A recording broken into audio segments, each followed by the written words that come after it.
వేసుకుంటే బాగుంటుందండి. మాడకుండా దగ్గర నుండి ఏం చేసుకోవాలి.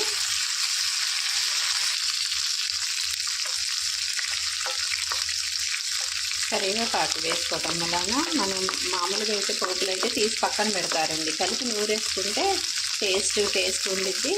కరివేపాకు ఆరోగ్యానికి కంటికి కూడా చాలా మంచిది కాబట్టి ఎక్కువ వేసుకుంటే చాలా బాగుండిద్దండి. ఇందులోకి 1 టేబుల్ స్పూన్ జీలకర్ర వేసేసుకోవాలి. జీలకర్ర లాస్ట్లో వేసుకుంటే అండి స్మెల్ మంచిగా వచ్చిందండి.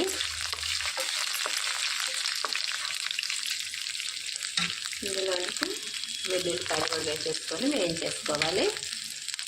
ఈ పండు మిర్చి అనేది మనం తెచ్చుకున్న మిర్చిలోనే దొరుకుతాయండి, కొన్ని పండిపోయి ఉంటాయి.